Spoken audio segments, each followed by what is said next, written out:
last lecture we discussed about the properties of solids like elasticity. Now let us discuss the properties of fluids. In that, one of the most important and the very frequently asked topic is Pascal's law and Archimedes principle. So here Pascal's law and Archimedes principle. What is Pascal's law is, inside the steady fluid, the pressure at any point distributes equally in all the directions. So it distributes in all the directions equally, or you can say in another manner like at any level from the surface, top surface, inside the steady fluid at any depth. So the depth must be same. If you consider infinite number of points, all the points must have same pressure. That is the statement. So that is for steady fluid. Now inside such steady fluid, if the pressure at the top, I mean atmospheric pressure, who will apply pressure on the surface? Atmosphere. If you consider P naught as atmospheric pressure, we have seen that the variation in pressure with depth, what happens with depth? Pressure increases. Pressure at any depth from the surface at a depth h, the pressure is the pressure on the surface plus rho g h, where rho is density of the liquid and h is the depth of the point from the top surface. Now another topic is Archimedes principle. So let us first discuss one or two questions based on this one. Then we can go for the Archimedes principle. So this is the one simple data based on which we can solve the questions. And sometimes here usually density comes, that's why they may ask you questions based on density also. Like what is the density of mixture? So the very first question. So what is the meaning of density? Density is nothing but mass by volume. Now if you consider two different substances of masses m1, m2 and volume v1, v2 and densities ρ1, ρ2, if they mixed each other, then the density of mixture is total mass by total volume. So what is the total mass? m1 plus m2. What is the total volume? v1 plus v2. So this is the density. Now this formula can be written in terms of, like, suppose they have given mass and they have given volume, then this is the density of mixture. Now if they have not given volume, they have given mass and densities. So masses they have given, so no need to change numerator. But denominator, volumes not given, so volume you can write it as mass by density. Then the density of mixture will become m1 plus m2 by m1 by ρ1 plus m2 by ρ2. Similarly, sometimes they may give you only volume and densities, then you can replace m as v into density. So v1 ρ1 plus v2 ρ2 by v1 plus v2. So this is the density of the mixture. Two different. In some cases, if in this case, if masses are equal, then m1 equal to m2, then the mixture density will become m plus m 2m by m if you take common 1 by ρ1 plus 1 by ρ2. So that will become 2 ρ1 ρ2 by ρ1 plus ρ2. Similarly, in this case, sometimes they will give v1 equal to v2, then the mixture density will become ρ1 plus rho 2 by 2 because V1 equal to V2. This is one kind of question they can ask based on the density, because the density terms we use to calculate the pressure, because pressure due to a liquid column having height h is equal to how much? H rho g. So that here one more thing also they will ask you based on the same Pascal's law, that is hydraulic lift or press case. That is, the arrangement is like you will apply a small amount of force on a smaller area, so that here on the larger area you can exert larger force using the principle of Pascal's law. Here and here the points are at same level. So here the pressure P1, here the pressure if you consider P2, then P1 equal to P2 implies F1 by A1 equal to F2 by A2. Therefore, F2 by F1 equal to A2 by A1. As A2 is very much greater than A1, F2 is very much greater than F1. That is, by applying small amount of force on the smaller area, you can get the larger amount of force on larger area, like hydraulic lift. So, in the car garage, they use the same principle to lift the car. So, like that, based on this also sometimes the questions will come.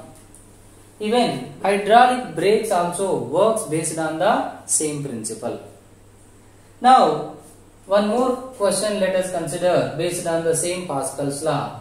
This is, many times we got the question, this kind of question in the entrances. That is, when you consider a U-shaped tube having some liquid and the density of the liquid you consider rho. Now you pour some liquid on one side. So you are pouring some liquid on other side, one of the limb. Let's take the left limb. Now the liquid level falls one side. Let's take the distance is x. Then the other side the liquid level must rise by same distance, how much? X. So this was the initial level of the liquid in both limbs.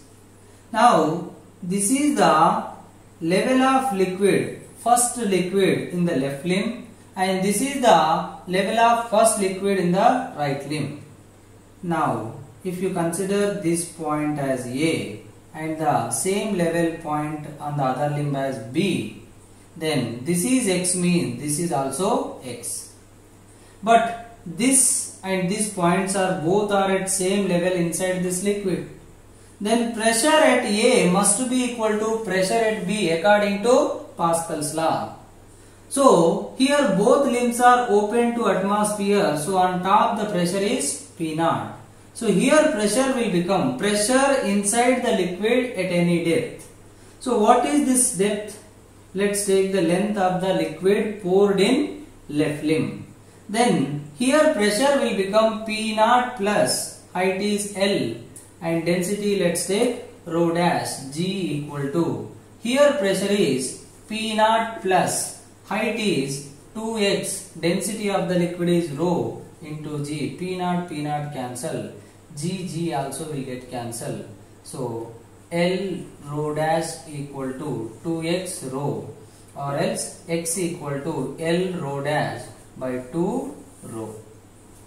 So where x is the rise in the liquid level of the right limb due to or as you pour some liquid in the left limb having liquid length how much?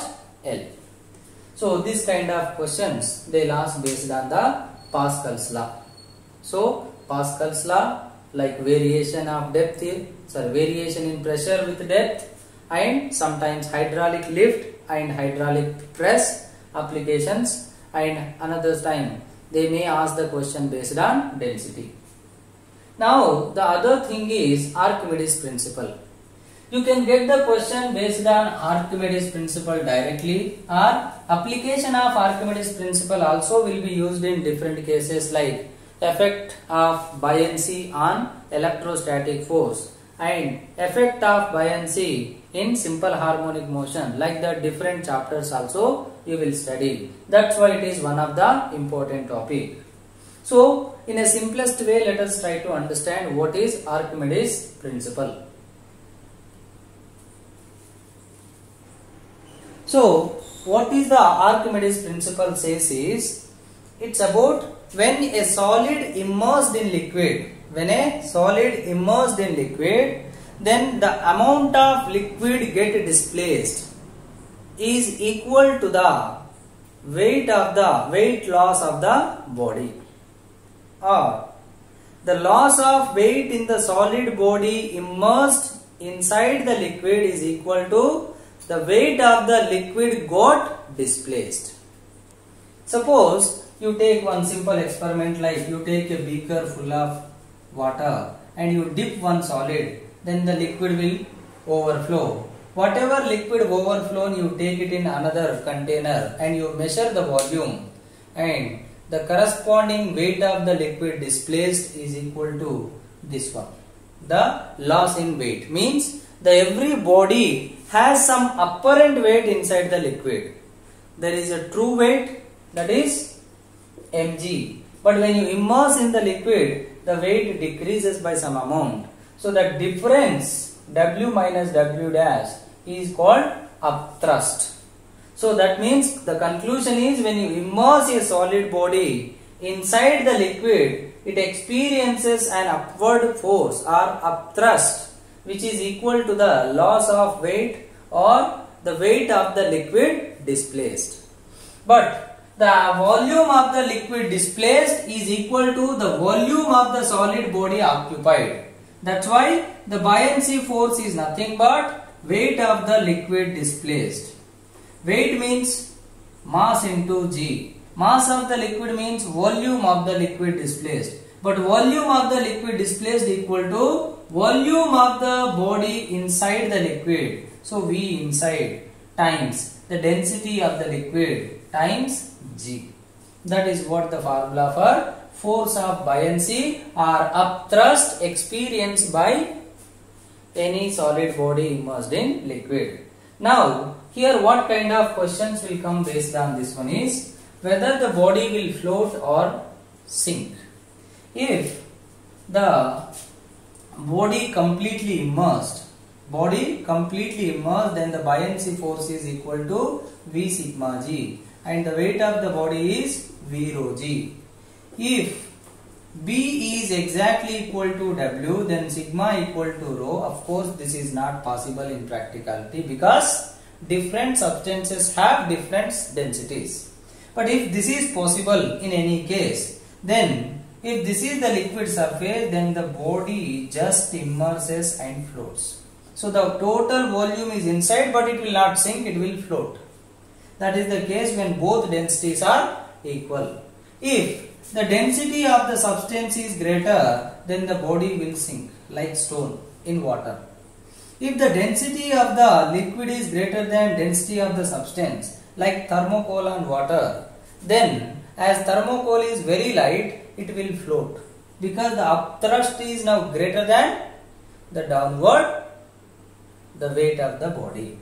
So that is the one question they will ask you. And another one is, what is the apparent weight? Apparent weight. So the force of buoyancy is loss of weight, that is weight in air, weight in any liquid, maybe water or some other liquid. So that the apparent weight is W minus B. So based on this also they'll ask you question. Or what is the fractional change in weight? W dash by W equal to 1 minus B by W or 1 minus sigma by rho. Sigma is density of liquid, rho is density of the substance or body. So this kind of questions also they can ask you based on this one. Other than this also sometimes questions will be asked in different manner. Like suppose a substance is immersed such that V1 volume is inside, V2 volume is outside, then it is floating.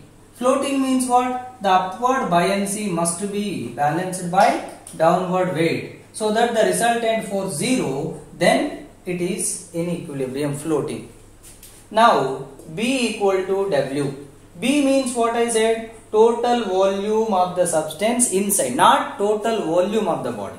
Total volume of the body which is inside the liquid, V1, into density of the liquid rho sigma G equal to, what is this? Weight of the substance. Total weight means total volume, V1 plus V2 times rho into G. So G get cancelled. So V1 sigma equal to V1 plus V2 rho, or sigma by rho equal to V1 plus V2 by V1, or sigma by rho equal to 1 plus V2 by V1. So V2 by V1 equal to 1 minus sigma by rho minus 1. So the volume outside by the volume inside is equal to this much.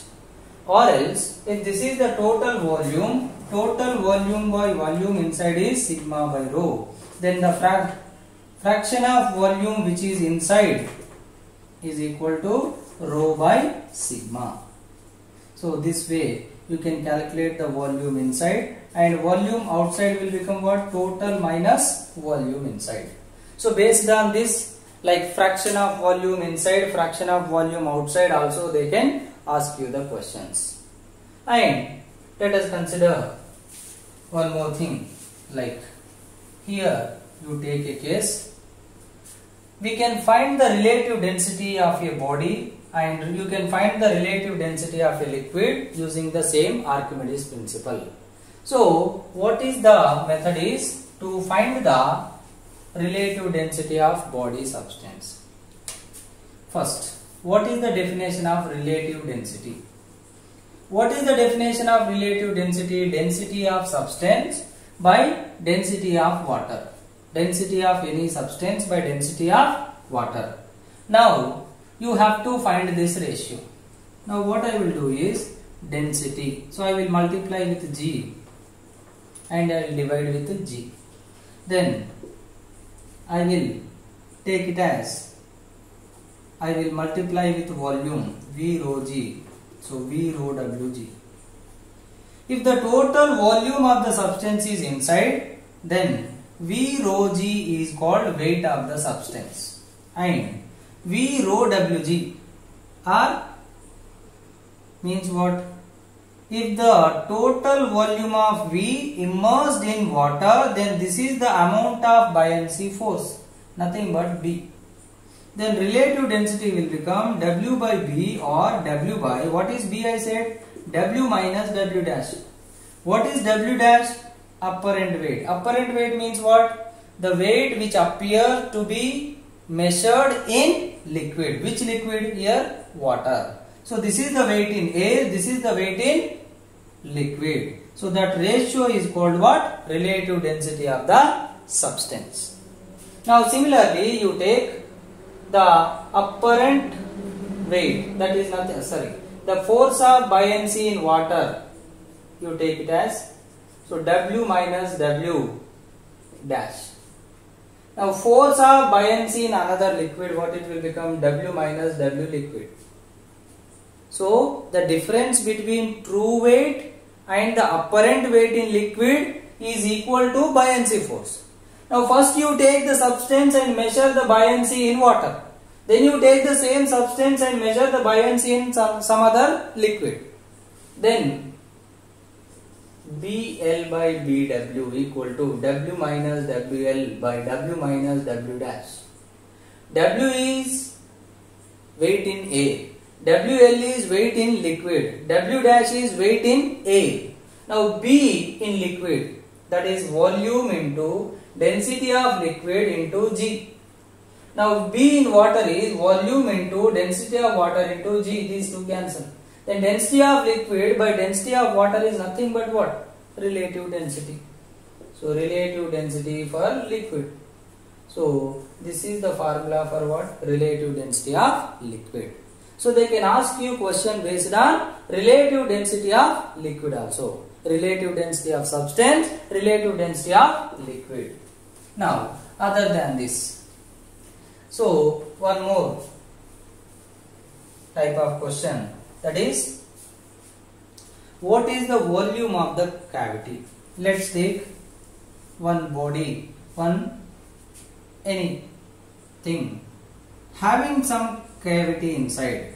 Let's take the volume of the cavity is V dash, and V is the volume of the substance occupied, and V naught is the substance of the whole body. Sorry, V is the volume of the total body you consider. V naught is the volume of the substance, only substance. By what, in what volume the substance is existing, that is the volume of substance.